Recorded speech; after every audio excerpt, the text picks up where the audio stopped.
El Señor le siga bendiciendo en esta mañana. Yo no sé si a Juan Carlos le pasa lo mismo que a mí, pero el año que viene, si Dios quiere, va a ser 50 años que empecé a predicar. Y cada vez que subo a predicar me tiemblo de todo el cuerpo como si fuera la primera vez. La responsabilidad de estar ministrando y predicando la palabra del Señor. Quiero comentar con ustedes un pasaje de la Escritura que se encuentra en el libro de Apocalipsis. Es el mensaje a la iglesia de Éfeso. El libro de Apocalipsis, ustedes saben, es un libro muy particular. Fue escrito por el apóstol San Juan cuando estaba prisionero en la isla de Patmos. Le habían quitado sus propiedades, había una persecución contra la iglesia. El Imperio Romano estaba persiguiendo a todas las iglesias de la provincia de Asia, donde estaba la iglesia de Éfeso, y le quitaban las propiedades y los deportaban. Como líder de la iglesia, como pastor, San Juan fue llevado prisionero a la isla de Patmos. Y estando allí un domingo, el día del Señor, en la isla de Patmos, orando, el Señor le dio una revelación y le dijo que comience escribiendo 7 cartas a 7 iglesias. Las 7 iglesias que estaban allí en Asia Menor. En el libro de Apocalipsis el número 7 es muy clave. Hay 7 iglesias, hay 7 cartas, 7 sellos, 7 trompetas, 7 señales, 7 copas y 7 espectáculos. El número 7 predomina y significa plenitud. Si podemos poner la primera diapositiva. A ver si podemos poner. Ese mapa nos muestra donde estaban las 7 iglesias de Asia Menor. Esto es Grecia, este es el mar Egeo, esto es actualmente Turquía, pero en aquella época era una provincia romana del Imperio Romano que se llamaba Asia. La capital era Éfeso. La isla de Patmos estaba a 50 kilómetros de la costa, una pequeña isla que era una prisión militar que los romanos tenían. Y las 7 iglesias a las cuales les escribe están en orden: Éfeso, Esmirna, Pérgamo, Tiatira, Sardis, Filadelfia y la Odisea. Estaban todas cerquita y les pide que escribe una carta a cada una de ellas siguiendo ese orden. El momento que estaban pasando era terrible. Nosotros nos creemos que estamos pasando ahora un momento difícil con el COVID-19, esto no es nada. Los romanos los capturaban, les prendían fuego, los crucificaban, los hacían luchar con gladiadores y los hacían devorar por las fieras en los circos romanos. A ver si podemos pasar la siguiente diapositiva. Es para que nos Eso es lo que hacían, ¿ves? Soltaban las fieras para que los devoraran y el público pidiendo sangre vorazmente. Y solo sabe cuál era el motivo por el que los mataban: por ser cristianos. En Éfeso y en los pueblos de las ciudades de alrededor se practicaba una ceremonia que era el culto al emperador. Tenían que ir a un templo romano y ofrecer sacrificios al emperador. Y le daban un certificado como que habían hecho ese requisito. Los cristianos, por supuesto, no iban a eso y no tenían ese certificado. Entonces, la falta de ese certificado ya era motivo de muerte. Y por si fuera poco, implementaron un saludo para detectar a los cristianos. El saludo era Kyrios Kairos, César es el Señor. Iban por la calle y cuando veían a un cristiano que ya sabían que era cristiano, le decían Kyrios Kairos. Y el cristiano decía, no, Kyrios Christos. Cristo es el Señor. Y sabía que lo iban a detener y que lo iban a llevar al circo para ser muerto, pero no les importaba. Cristo era el Señor. Nosotros hubiéramos a lo mejor pensado, Dios sabe lo que hay en mi corazón. No importa lo que diga, total, Dios sabe que en mi corazón Cristo es el Señor. Yo digo, César es el Señor, total, ¿qué importa, no? No. Ellos vivían su fe genuina, pura. La iglesia de Éfeso era una iglesia que estaba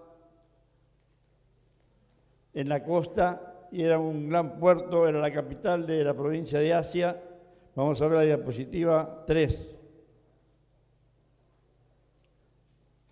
En Éfeso había una de lo que eran consideradas las 7 maravillas del mundo antiguo, el templo de Diana. Fue la construcción más grande hecha por los griegos. ¿Saben cuánto medía? Medía 46 hectáreas. 70 fanegas de tierra ocupaba. Era el gran templo de los efesios.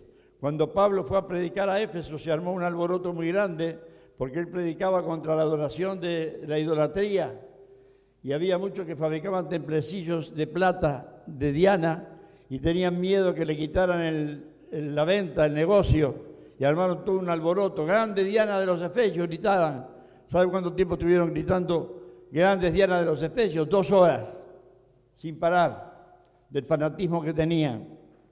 En ese mundo era donde tenían que vivir los creyentes. Y lo mismo pasaba en las demás ciudades, no solamente en Éfeso. Y no solo en esas 7 ciudades, no había 7 iglesias, había decenas de iglesias en la zona. El Señor escogió esas 7, creemos, porque son representativas de su iglesia de todos los tiempos. Y le da un mensaje que es el que quiero compartir hoy en día. Domiciano era el emperador que en aquella época estaba persiguiendo a la iglesia. El libro se escribió aproximadamente en el año 90 después de Cristo. Y la iglesia de Éfeso se plantó aproximadamente en el año 45. Así que la iglesia ya tenía 45 años de edad. ¿Cuántos años tiene esta iglesia? ¿De 95? 25. Todavía nos falta para llegar a 45. Pero la iglesia estaba allí pasando un momento de persecución. Había sido fundada, el primer predicador que llegó a Éfeso fue Apolo. Apolo era un judío que se había convertido pero que no conocía bien las Escrituras y era muy ferviente, muy fogoso al predicar. Y estuvo predicando en Éfeso, pero no sabía ni siquiera del bautismo en agua del Señor. Solamente sabía hasta el bautismo de Juan el Bautista. Y Priscila y Aquila, que habían sido compañeros de trabajo de Pablo, los llevaron aparte y les pusieron mejor las Escrituras. Un tiempo después vino Pablo de visita y encontró un grupo de personas que habían creído y le preguntó Pablo, ¿ustedes recibieron el Espíritu Santo cuando creyeron? Y ellos dijeron, ni siquiera sabemos que hay Espíritu Santo. Y Pablo oró por ellos y dice que 12 hombres, que fueron los iniciadores de la iglesia, tenían la mala costumbre de no contar a las mujeres y los niños. Qué machistas que eran. 12 hombres, dice, recibieron el Espíritu Santo. Seguro que también había mujeres y niños, pero no los nombraban en aquella época. La iglesia de Éfeso me hace acordar la iglesia de la Viñuela, cuando comenzó. Pequeñita, ¿no? ¿Cuántos miembros tiene? ¿20 miembros?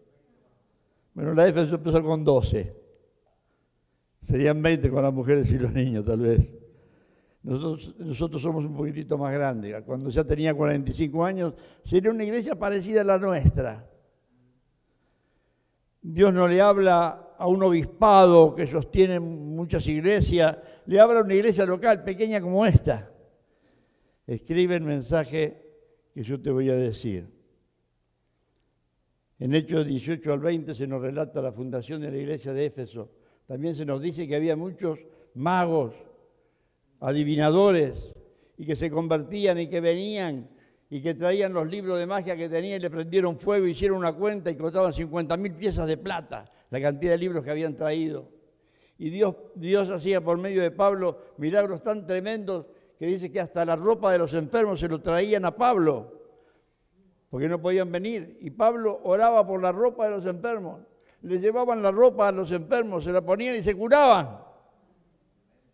Tuvo un nacimiento glorioso. Pero ahora estamos en otra etapa, estamos en el año 90 y el Señor le escribe la primera carta a la iglesia de Éfeso y le dice, vamos a ver la diapositiva 4.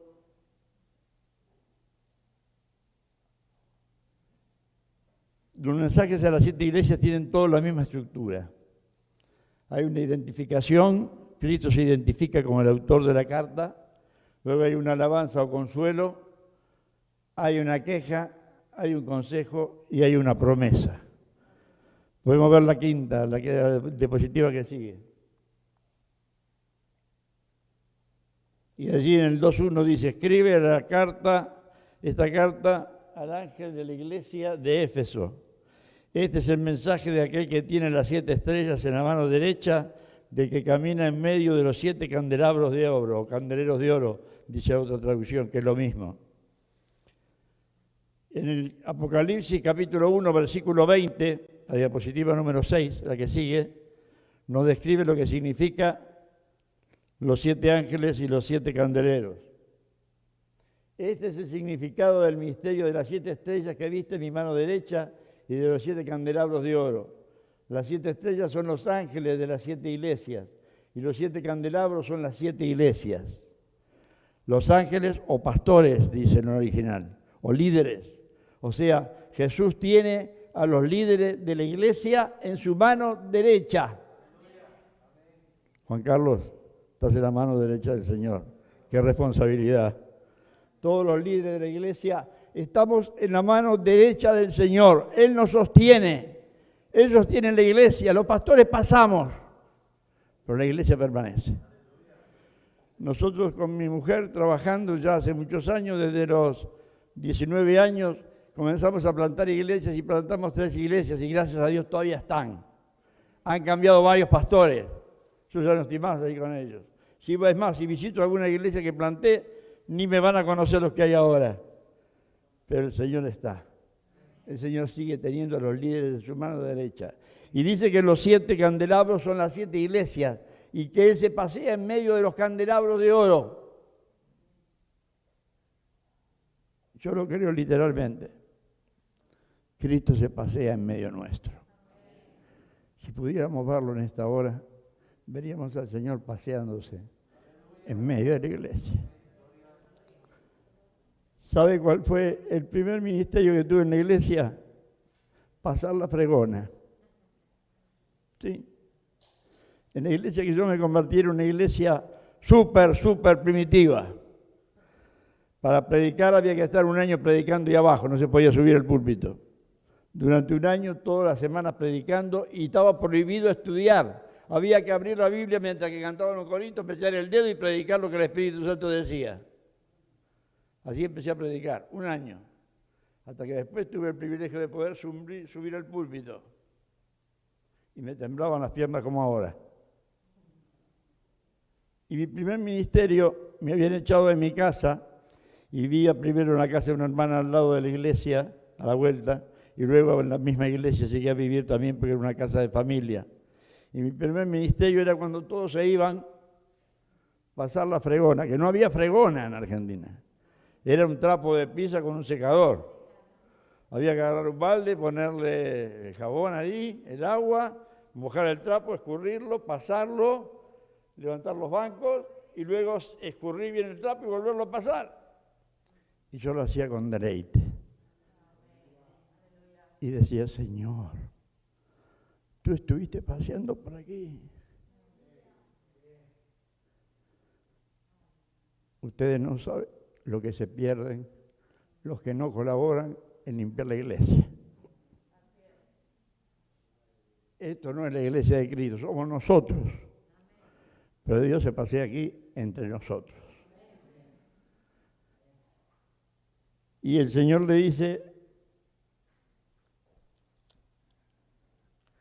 las 7 estrellas son los ángeles de las 7 iglesias y los 7 candelabros son las 7 iglesias. ¿Qué significa esto? Vamos a ver la diapositiva que sigue.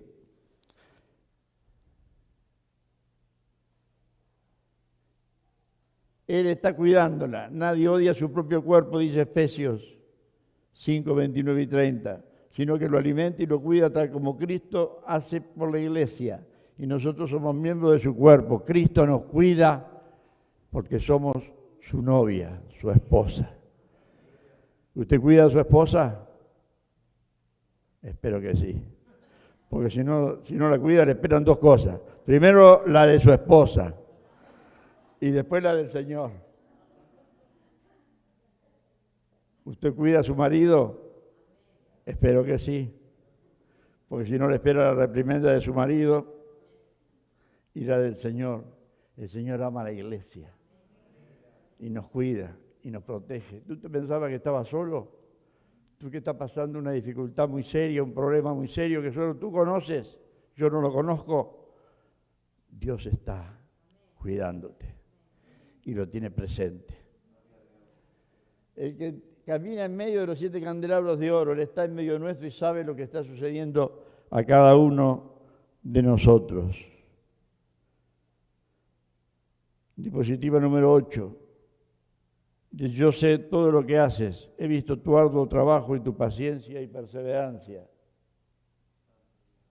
Primera de Corintios 15:58 dice, por lo tanto, mis amados hermanos, permanezcan fuertes y constantes, trabajen siempre para el Señor con entusiasmo, porque ustedes saben que nada de lo que hacen para el Señor es inútil, nada de lo que hagamos para el Señor es en vano.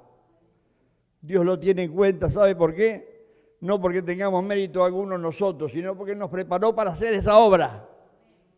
Dios preparó buenas obras para que nosotros andemos en ellas. Diapositiva número 9, la que sigue. Le dice a la iglesia de Éfeso, no sé si lo alcanza a leer, es muy chiquito allí. Sé que no toleras a la gente malvada, has puesto a prueba las pretensiones de los que dicen ser apóstoles, pero no lo son. Has descubierto que son mentirosos. ¡Qué responsabilidad!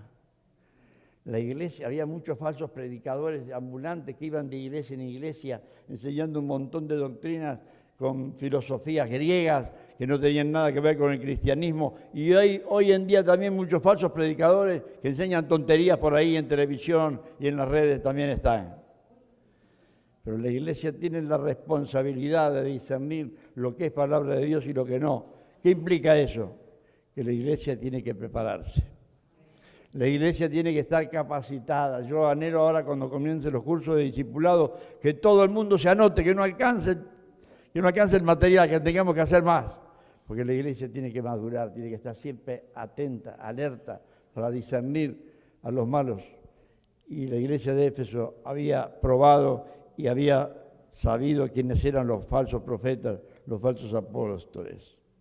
Yo sé tu fidelidad en la práctica, yo sé qué obras y tu trabajo, yo sé tus obras y tu trabajo y tu paciencia. Me quedo pensando, no veo mucha paciencia en la iglesia yo. No sé en esta, a lo mejor sí, yo sé poco que estoy aquí. Pero en la iglesia no veo mucha paciencia. Enseguida nos exasperamos. Enseguida saltamos como leche hervida, decimos nosotros. Seamos pacientes, porque Dios es misericordioso y paciente. Yo sé la fidelidad en la doctrina, que no puede soportar a los malos, que sabe discernir, como decía antes. La diapositiva 10 dice, no te des por vencido. La que sigue. Has sufrido por mi nombre con paciencia, sin darte por vencido. ¿Te has dado por vencido? ¿Estás cansado de luchar? ¿Estás cansado de tener problemas? ¿De que se burlen de ti? ¿De que te desprecie tu propia familia? No te des por vencido nunca. No te des por vencido nunca. El Señor alaba que no se dieron por vencido. Pero tengo una queja contra ti, dice. Tengo una queja en tu contra, espero que no sea contra nosotros. Esto era contra los efesios, no lo tomen a pecho. Pero dice, tengo una queja en tu contra, que has perdido tu primer amor. No me amas a mí, dice otra traducción, ni se aman entre ustedes como al principio. ¿Sigues amando al Señor como al principio? Un profesor de la vieja escuela estaba enseñando el libro de Apocalipsis y cuando llegó a enseñar este libro les hizo hacer un trabajo práctico a los alumnos.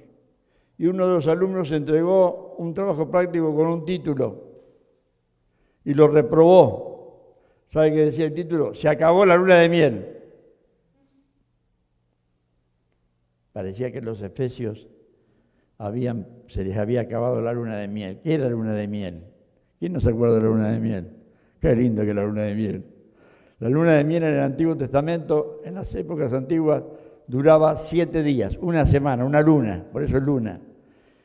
Y le ponían un gran jarrón lleno de miel a los novios, porque se creía que eso les daba mucha fuerza y vitalidad para poder hacer el amor durante toda la semana, para amarse. Por eso le llamaban luna de miel. Hubo alguien que tuvo una luna de miel más larga del Antiguo Testamento. ¿Sabe quién fue? Jacob. Jacob fue a trabajar con su tío Labán y tenía 2 hijas. Una, la mayor, era feíta, se llamaba Lea, y la menor era preciosa, guapísima, se llamaba Raquel. Y él se enamoró de Raquel. Y fue a hablar con Labán y le dijo, ¿qué te puedo pagar de dote para casarme con Raquel? Dijo, mira, como tú no tienes nada, recién empiezas, trabajas 7 años para mí cuidando mis ganados, y yo en pago te voy a dar a mi hija por matrimonio. Y trabajó 7 años y dice que le parecieron poco de tanto que la quería. Estaba re enamorado.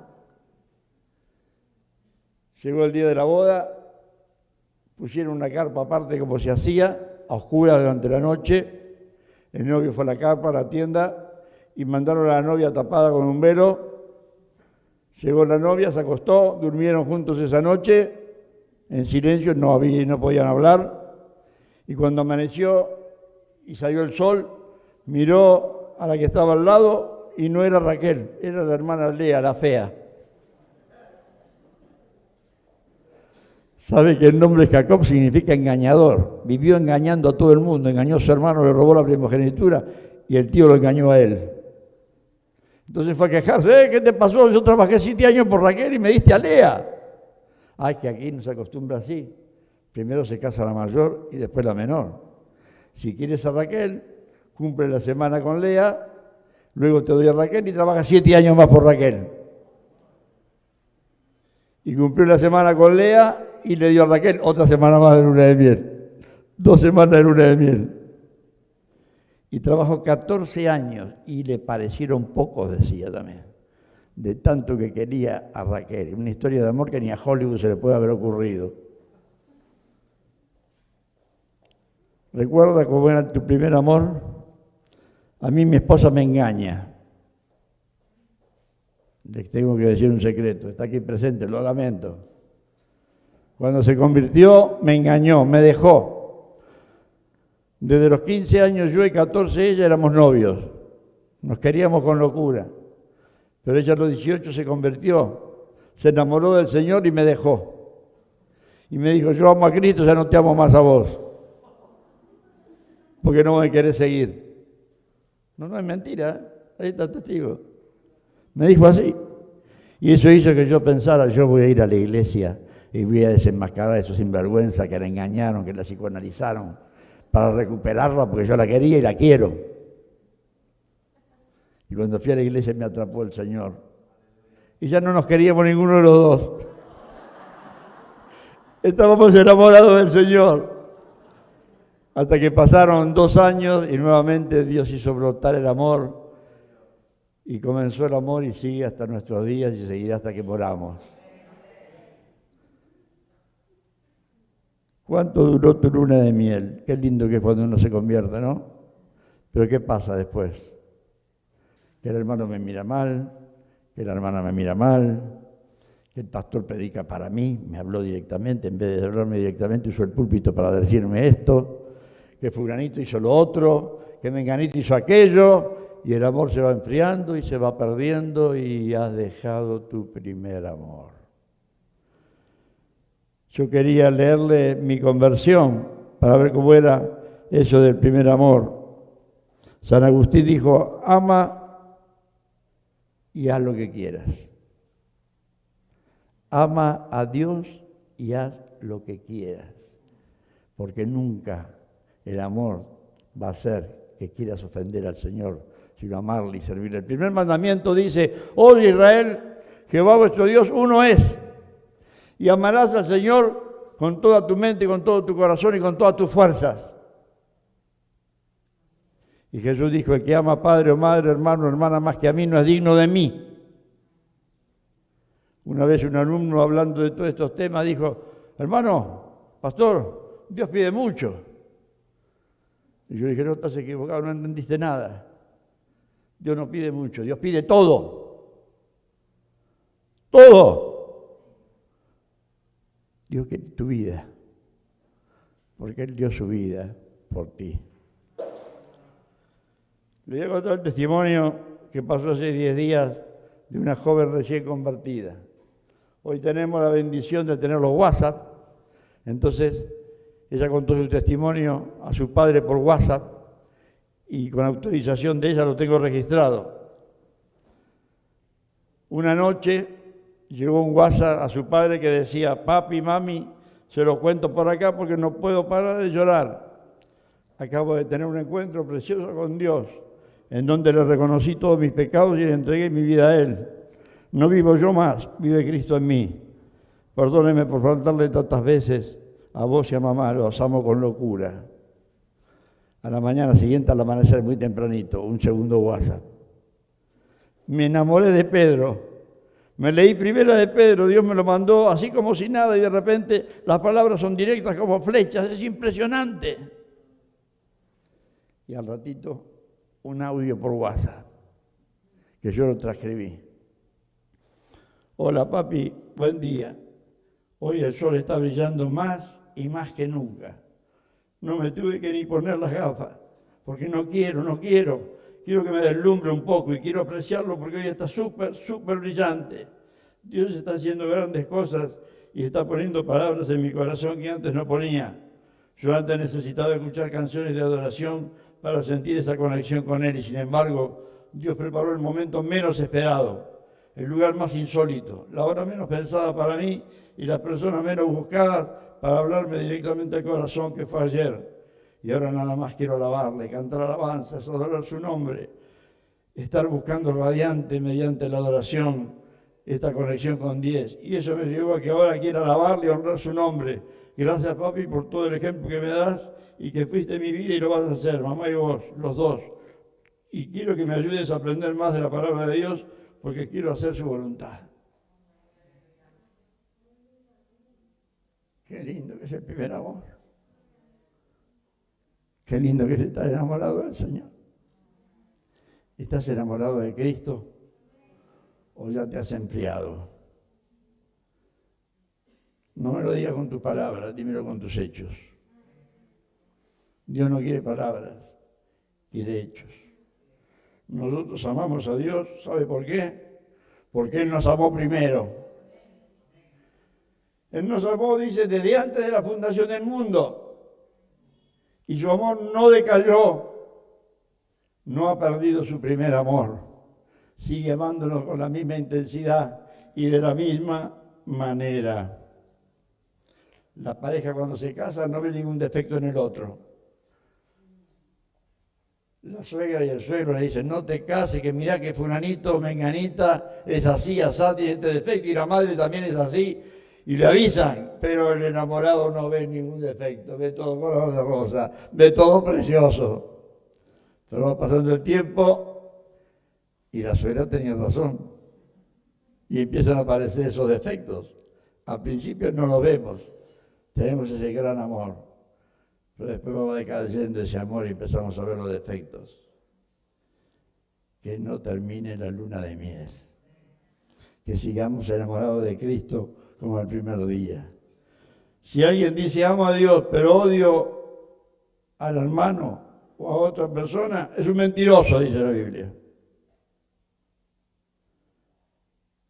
A mí me da mucha pena cuando voy a algunas iglesias y en mi trabajo tuve que visitar cantidades de iglesias y veo hermanos, hermanas que están sirviendo, aquí por supuesto que no, gracias a Dios, de ujieres con cara de ajo, te digo yo, cara de ajo. Como enojado, haciendo todo como con bronca. Hagamos nuestro servicio por amor.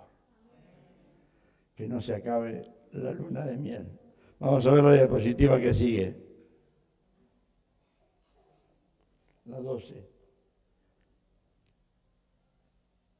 Recuerda, por tanto, de dónde has caído y arrepiéntete ya en las primeras obras. Pues si no, vendré pronto a ti y quitaré tu candelero de su lugar si no te hubieres arrepentido. El consejo que Cristo da a la iglesia en Éfeso bien puede resumirse en 3 palabras. Recuerda, arrepiéntete y vuelve. Usted sabe que lamentablemente hay iglesias a las cuales el Señor le ha quitado el candelero de su lugar. Mire, cuando llegamos a la Rambla en el año 2002, buscamos una iglesia para congregarnos en la localidad de Montilla, un pueblo cercano. Pasaron unos pocos años y la iglesia se cerró. no está más. Desapareció el candelero.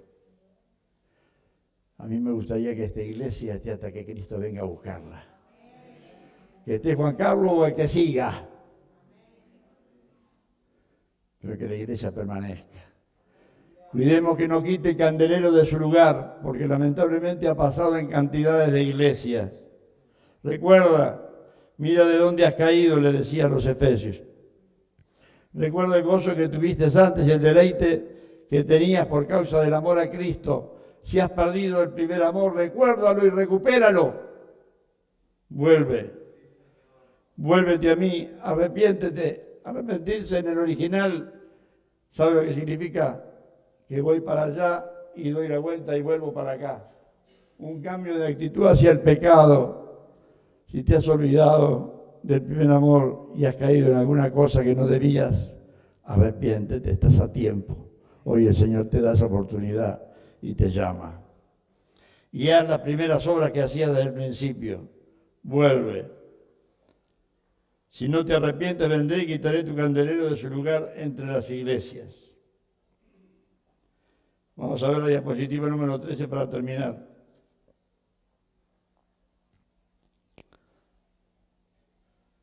Hay una promesa. La primera parte del versículo 7 sirve para efectuar la transición de la amonestación a la promesa. Y la promesa es: al que venciere daré a comer del árbol de la vida, el cual está en medio del paraíso de Dios. ¿Qué será ese árbol de la vida tan misterioso? El árbol de la vida es Cristo. Cristo se nos da como alimento perpetuo y permanente para siempre. El que coma lo que yo le daré no tendrá hambre jamás. El que beba del agua que yo le daré no tendrá sed jamás. Dios te dará del árbol de la vida que brotará para la vida eterna. Al que venciere daría a comer del árbol de la vida, el cual está en medio del paraíso de Dios. El concepto del triunfo en el libro de Apocalipsis significa triunfar en las circunstancias en que uno se encuentra. ¿Escuchó? En Apocalipsis significa triunfar, no cuando todo le va bien, no todo cuando está extraordinario, a pesar de la oposición, en medio de los problemas, en medio de las dificultades. Significa vivir una vida de servicio a Dios, porque esta clase de servicio brota de un corazón lleno de amor. El Señor promete el fruto del jardín. Yo daré alimento espiritual y sostenimiento al que me sea fiel. Que Dios te colme de bendiciones y que podamos cada uno de nosotros vivir permanentemente en una luna de miel con Cristo. Seguir enamorado del Señor, servirle con amor, seguirle con amor, obedecerle con amor, leer su palabra con amor, adorarle con amor. Dice las Escrituras que el apóstol San Juan pudo ir de la isla de Patmos, no las Escrituras, perdón, los padres de la iglesia, que el apóstol San Juan pudo ir de la isla de Patmos y terminó sus años en la iglesia de Éfeso. Y cuando ella era muy viejito, murió con casi 100 años. Dice que lo levantaban porque no podía ni levantarse y se paraba en medio de la iglesia y decía solamente esta frase: hijitos, amaos los unos a los otros. Hermanos, amaos los unos a los otros. Señor, te damos gracias por tu palabra. Perdónanos si nos hemos olvidado del primer amor. Perdónanos si no te servimos con amor como tú quieres. Ayúdanos a arrepentirnos y a volver, porque a ti te agrada y porque tú nos has prometido tu bendición, que estarás en medio nuestro, que nos tienes en tu mano y que nos darás tu persona como el fruto del árbol de la vida. Te daremos la gloria que a ti pertenece, en el bendito nombre del Padre, del Hijo y del Espíritu Santo. Amén.